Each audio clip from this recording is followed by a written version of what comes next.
Welcome to AS Digital Vlogs.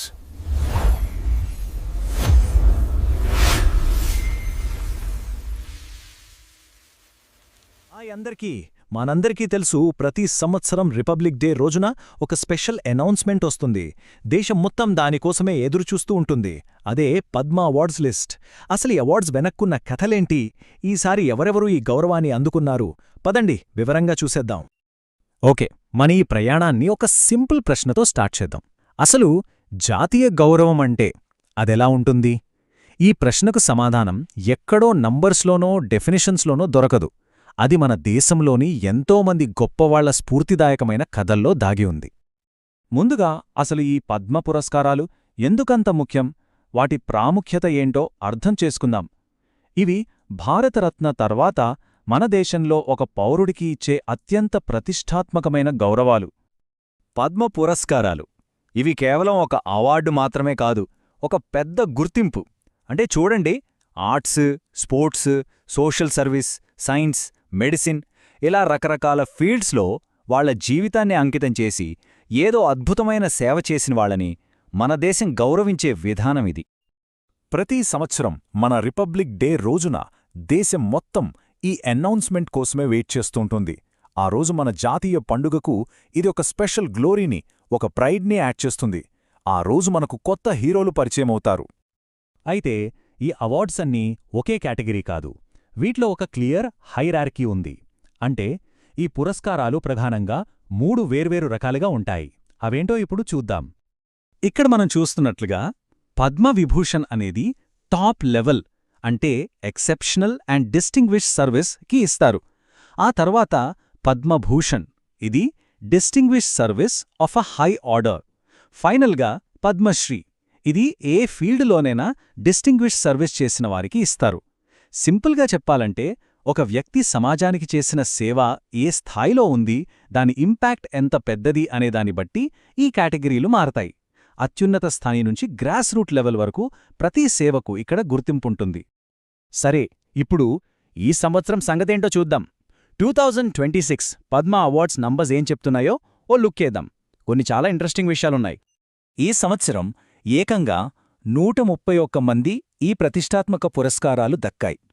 ఇది just ఒక number కాదు, మన దేశంలో ఉన్న టాలెంట్కి, సేవాభావానికి ఒక పెద్ద సెలబ్రేషన్.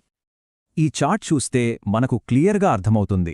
మొత్తం 131 అవార్డ్స్లో 5 పద్మవిభూషణ్, 13 పద్మభూషణ్ ఆర్ అత్యధికంగా 113 పద్మశ్రీ పురస్కారాలు ఉన్నాయి. దీన్ని బట్టి ఏమర్థమవుతోంది? గ్రాస్ రూట్ లెవెల్లో, అంటే మన మధ్యలోనే ఉంటూ సైలెంట్గా సేవ చేసేవాళ్లకు పెద్దపీట వేశారని తెలుస్తోంది. కానీ ఒక్క నిమిషం, ఇవి కేవలం నంబర్స్ మాత్రమే కాదు. ఈ 131 నంబర్స్ వెనుక 131 ఇన్స్పైరింగ్ స్టోరీలున్నాయి. ప్రతి అంకే ఒక జీవిత ప్రయాణాన్ని, ఒక డెడికేషన్ని చూపిస్తుంది. మన దేశంలో ఉన్న డైవర్సిటీకి, ఎక్సలెన్స్కి ఇవే అసలైన నిదర్శనం. ఇక ఈ బార్ చార్ట్ చూడండి. ఈ సంవత్సరం అవార్డుల సెలెక్షన్లో ఎంత డైవర్సిటీ ఉందో క్లియర్గా చెప్తుంది. 19 మంది మహిళలు, 16 మరణానంతర పురస్కారాలు, అలాగే మన దేశం కానివాళ్లు 6 మంది ఉన్నారు. అంటే పద్మ అవార్డు సెలెక్షన్లో ఈక్వాలిటీకి, ఇంక్లూజివిటీకి ఎంత ఇంపార్టెన్స్ ఇస్తున్నారో మనకు అర్థమవుతోంది. ఓకే, ఇప్పటిదాకా నెంబర్స్ గురించి మాట్లాడుకున్నాం కదా. ఇప్పుడు ఆ నెంబర్స్ వెనుకున్న అస్సలైన కథల్లోకి వెళ్దాం.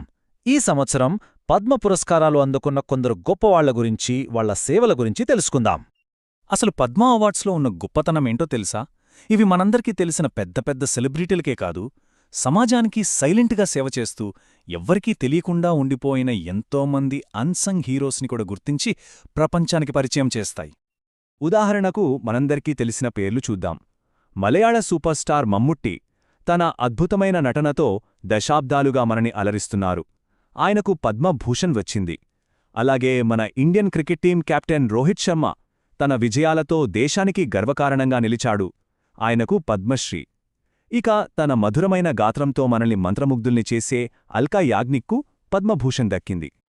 ఇప్పుడు మరోవైపు చూద్దాం.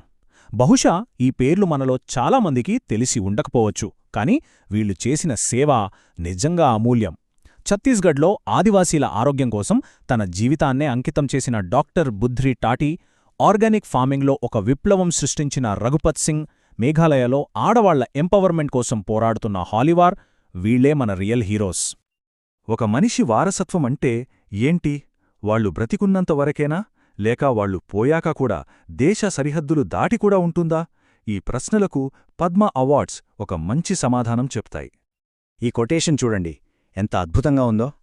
వారసత్వం అనేది ఇతరుల మనస్సులలో మరియు వారు మీ గురించి పంచుకునే కథలలో చెక్కబడి ఉంటుంది.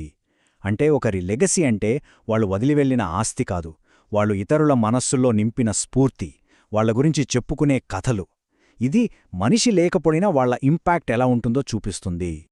ఈ సంవత్సరం 16 మందికి వాళ్లు చనిపోయాక పద్మ పురస్కారాలు లభించాయి.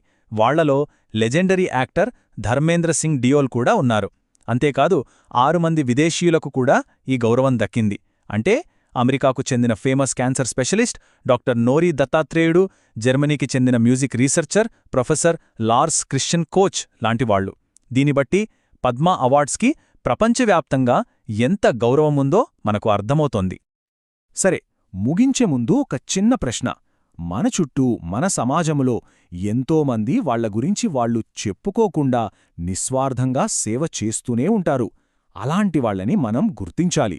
ఒకవేళ పద్మ పురస్కారానికి ఒకరి పేరును సజెస్ట్ చేసే అవకాశం మనకొస్తే ఎవరి పేరును ముందుకు తీసుకురావాలనిపిస్తుంది?